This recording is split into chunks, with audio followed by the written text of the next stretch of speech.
तर मंडळी बरे आहात ना? तर लग्नानंतर होईल प्रेम आजचा भाग पाहूया.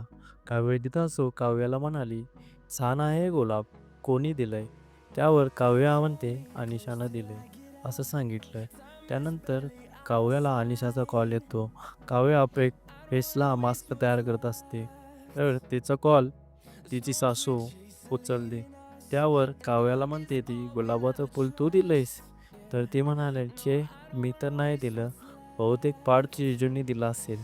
त्यानंतर काव्याची सासू कॉल कट करते.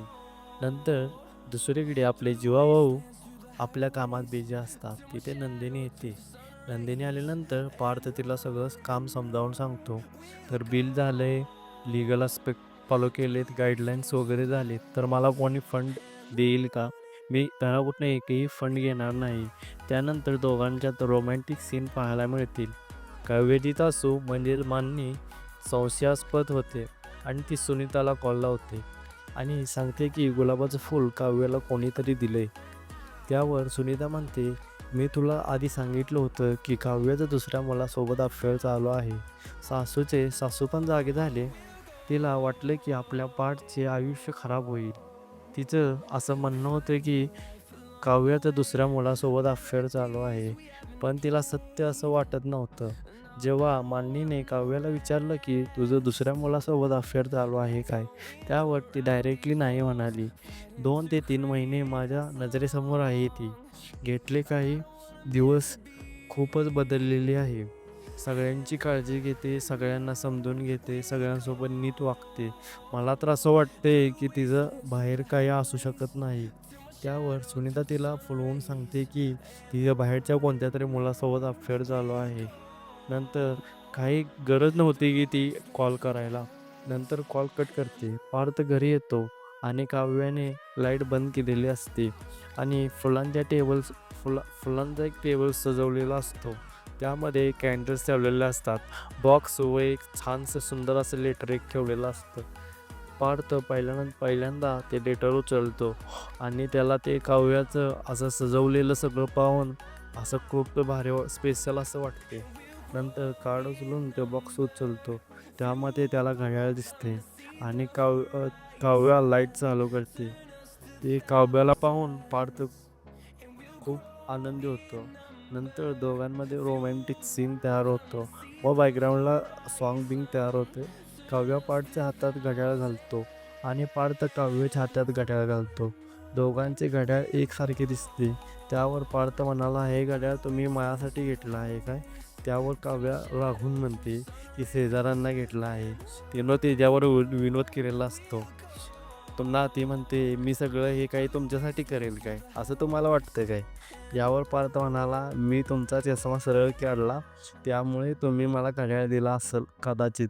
त्यावर काव्या काव्य नाराज होते. पार्थ म्हणाला, "काव्य तुम्ही खरंच चांगले आहात.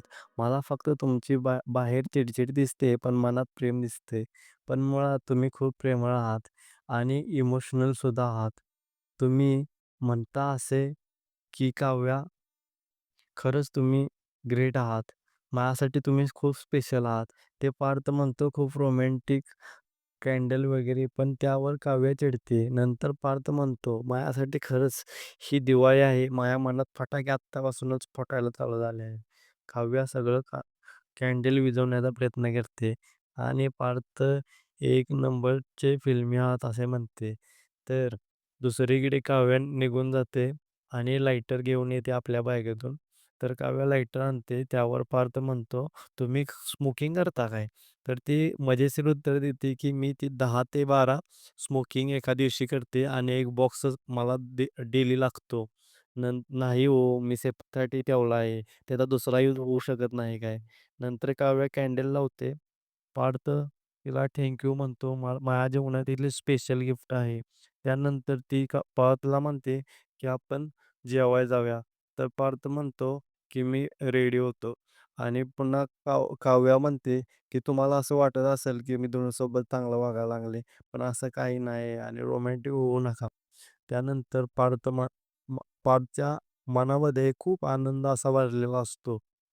तर आजचा उद्याच्या भागात आपल्याला असं पाहायला मिळणार आहे, की काव्याला तिची सासू म्हणते, की "मला तुझ्या मित्रांसोबत मिळव, म्हणजे मला तुझा बॉयफ्रेंड कोण आहे का ते कळेल." तर काव्या अशी एक्साइटेड गेलेली दिसते. नंतर दुसरीकडे ती ह्याच्यात कॅफेमध्ये गेलेली दिसते. कॅफेमध्ये तिथे जीव आलेला असतो आणि तिला गुलाबाचं फुल कोणी दिलं हे विचारत असतोय.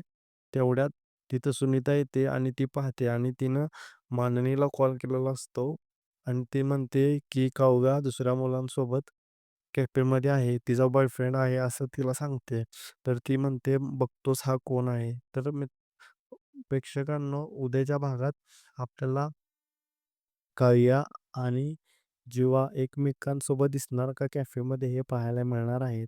तर चला भेटूया पुढच्या मध्ये उद्याच किंवा पुढच्या भागात.